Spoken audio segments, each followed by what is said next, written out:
मान लो तुम्हारा पैसा तुमने किसी को दिया, 5 लाख, 4 लाख, 3 लाख, 10 लाख, 8 लाख, 2 लाख, 50,000, 25,000, 20,000, 40,000, और वो पैसा नहीं दे रहा आप हार गए कह के, फोन लगा कर भैया दे दे रहे, परेशानी है, दे दे रहे भैया, हम तो परेशान हो गए, और हार गए, नहीं मिल रहा, बहुत परेशान। तो महाराज किसी भी अष्टमी या नवमी तिथि के दिन आप माँ जगतजननी जगदम्बा का शिव के साथ में शिव शक्ति का स्मरण कर कर देवी के नाम की 9 आहुतियां, सूखे बीले की, मतलब बीला जो सूख चुका है, फल जो सूख चुका है, उसकी 9 आहुतियां अग्नि में शंकर और सती के नाम से, शंकर और शिव के नाम से समर्पित करें, और आखिरी आहुति जो समर्पित करें उसमें थोड़ा सा भाग तिल का, और तिल भी काली नहीं चढ़ती उसमें, श्वेत तिल का भाग उसके साथ लगाकर समर्पित करें, और जिससे धन लेना है उसका नाम लेकर वो समर्पित करें महाराज, उसको सुध आएगी और वो पैसा किसी भी हाल में आपके हाथ में थमाकर जाएगा ही, ये पक्का है। उसकी आहुतियां, हे जगतजननी, हे जगदम्बा, तेरा नेत्र बिंदु से जो प्रकट हुआ वृक्ष है बेलपत्र का, उस वृक्ष की एक एक जड़ हो, टहनी हो, डाली हो, फल हो, शूल हो, वो सब मुझे अंगीकार है, मुझे स्वीकार, मुझे स्वीकार।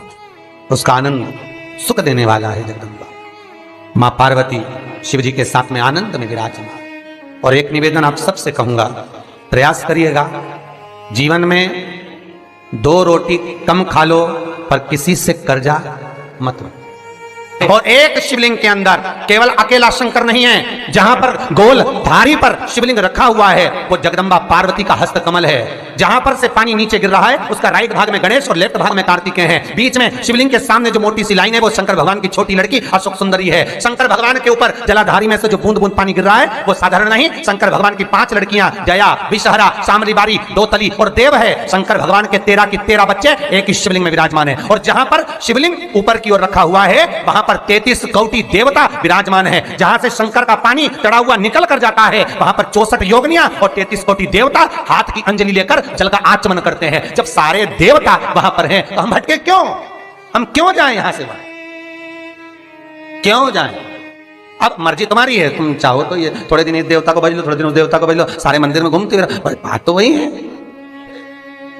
तो ये जो नसों में तकलीफ रहती है, लोगों को गठिया का दर्द रहता है, गठिया बाय हो जाती है, उसके लिए भी हमारे यहाँ शास्त्र कथा है, शिव महापुराण की कथा कहती है कि बेल का जो फल होता है वो 12 महीने शिवरात्रि आती है। 12 महीने शिवरात्रि को बेल का जो फल होता है उस फल को सुखाकर रख लो, और 12 महीने की शिवरात्रि पर शंकर भगवान के शिव मंदिर में दोपहर के ठीक 12 बजे जाकर शंकर को समर्पित करो।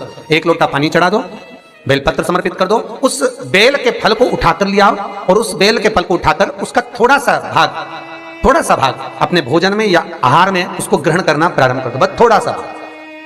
जो गठिया का दर्द होता है, नसों में जो तकलीफें होती हैं वो तकलीफें मिटना प्रारंभ हो जाती है। बस थोड़ा सा भाग लेना, ज्यादा नहीं, एक अंगुष्ठ का पोर के बराबर, बस थोड़ा सा, ज्यादा नहीं। एक औषधि की महाराज शिव कथा कर रही है, बाबा भोलेनाथ की कथा कर रही है कि बहुत दुख भी अगर आ गया तो बाबा को समर्पित कर कर चलो, बाबा के चरणारविंद में समर्पित कर कर चलिए। और ध्यान दीजिएगा, भगवत भजन के लिए जो समय बाबा ने दिया है वो पूर्ण समय हम भगवान को समर्पित करें। मेरा आप सबसे निवेदन रहेगा कि दिन भर में 24 घंटे में कम से कम 5 बार, केवल 5 बार ओमकार का नाद होना चाहिए। क्यों? तो कहता है ये इंद्रियां हमारी जो गलत मार्ग पर जाती हैं उसको केंद्रित कर कर शरणागति का मार्ग पर पहुंचा देते हैं। केवल ओमकार। एक परीक्षा में बैठने वाला व्यक्ति, एक परीक्षा में बैठने वाला लड़का लड़की, कोई एग्जाम में बैठ रहे हैं, कोई परीक्षा में बैठ रहे हैं और वो एग्जाम निकल नहीं रहा, तो गाय के दोनों सींगों के अग्रभाग, ऊपर का भाग, उसको हमारे यहाँ कैलाश पर्वत माना गया, उस पर शहद लगाकर, उसके अग्रभाग में शहद लगाकर, बेलपत्री के मध्य भाग में उस सींग का शहद लेकर मध्य भाग में लगाकर शिवलिंग पर चिपका दीजिए सामने, और ओमकार का नाद कर कर उस पत्ते को निकाल लीजिए। उसका शहद मस्तक पर चंदन में घोल कर तिलक लगाकर परीक्षा में जाकर बैठिए। आप जितना याद कर कर गए हो आपके सम्मुख में, आपके एग्जाम में वही आएगा जो आपने याद किया है और आप उसको क्लियर कर सकते। महाराज ओमकार के नाद का सुख, हम कैलाश पर्वत नहीं जा सकते, हम कैलाश पर नहीं चढ़ सकते, तो कैलाश गौ माता के सींग पर विराजमान है। अग्रभाग जो है हम कैलाश पर्वत ही मानते हैं कि माँ आपके ये मस्तक पर जो अग्रभाग है, सींग जो है ये हमारे लिए आप कैलाश का भाग ही है, कैलाश ही है माँ। ये प्रेम, ये बात सल्य था, ये स्नेह था। शिव महापुराण की कथा कर रही है भगवान करें, ओमकार का एक नाद ऐसा होता है जो एकाग्र चित्तता को स्थापित कर देता है, इंद्रियों को लाकर भगवान की शरणागति में छोड़ देता है। भगवान की शरणागति 21,600 श्वास में से मात्र थोड़ी सी श्वास प्रतिदिन 24 घंटे में से कुछ मालूम पड़े 5 बार, 3 बार, 2 बार ऐसा नाद ओमकार का हो जिससे हमारा मिलन परमात्मा से हो, हमारा मिलन। महाराज भगवान शिव का विवाह जब पार्वती के साथ में हुआ तो पार्वती मैया ने विवाह के पहले जो साधना करी है, जो तप करा है, जो एकाग्र चित्तता धारण करी है, वो साधारण से नहीं रही है। माता की वो साधारण से नहीं रही, भक्ति प्रबल थी माता। इसलिए तो बाबा विश्वनाथ, भगवान शंकर माता पार्वती को मिले।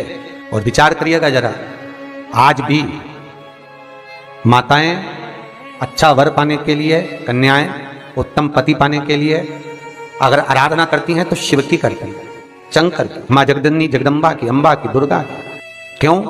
क्योंकि हम इनकी आराधना करेंगे, हम इनकी भक्ति करेंगे तो जैसे पार्वती जी को शिव मिले ऐसे हमको भी कोई अच्छा वर प्राप्त हो, अच्छा वर प्राप्त हो। अच्छा, आपने कभी ध्यान दिया कि जितनी भी माताएं, जितनी भी कन्याएं वो शंकर जी की पूजन करती हैं उत्तम वर पाने के लिए, तो नारायण की पूजन क्यों नहीं करती उत्तम वर पाने के लिए? या ब्रह्मा जी की पूजन क्यों नहीं करती उत्तम वर पाने के लिए? पर पार्वती की पूजन करेंगी और पार्वती मैया का पूजन करेंगी, शंकर जी का पूजन करेंगी उत्तम वर पाने के लिए, पर ब्रह्मा जी का नहीं, नारायण का नहीं। क्यों? क्योंकि माताओं को, कन्याओं को ये मालूम है कि भगवान विष्णु लक्ष्मी जी को ब्याह जरूर लाए हैं, पर भगवान ने लक्ष्मी जी से कह दिया था, हे लक्ष्मी, मैं तुझसे विवाह जरूर कर रहा हूं पर तुझे मेरे चरणों में रहना पड़े, तू मेरे चरणों में रहे। तो आपने लक्ष्मी जी का दर्शन करा, कहां पर है वो? भगवान के चरणों में। भगवान ब्रह्मा जी का पूजन कन्याएं वर के लिए क्यों नहीं करती? क्योंकि भगवान ब्रह्मा ने ब्रह्माणी से विवाह करा, पर ब्रह्माणी ब्रह्मा से दूर है। पर कन्या शिव का इस्तेमाल, पार्वती का पूजन इसलिए करती हैं पति पाने के लिए कि आपके जैसा पति मिले। क्यों? क्योंकि शंकर भगवान स्वयं नीचे हैं और मां जगतजननी जगदम्बा को उन्होंने ऊपर बिठा रखा। किसी भी शंकर जी के मंदिर में जाकर देखना, शंकर का शिवलिंग नीचे होगा और पार्वती सामने हाथ जोड़ी हुई ऊपर न जा। मेरे भोलेनाथ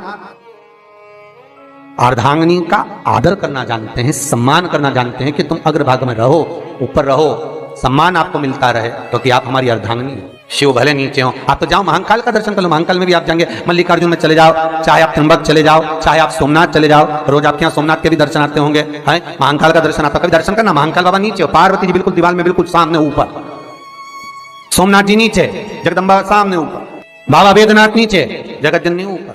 आदर का जो भाव है वो शिव में है, सम्मान का जो भाव है वो शंकर में है कि मैं इनका आदर करना जानूं। इसलिए नारी भगवान शिव जैसा पति चाहती, भोलेनाथ जी जैसा मिले, अलमस जब जाए साथ लेकर जाए बाबा विश्वनाथ जैसा।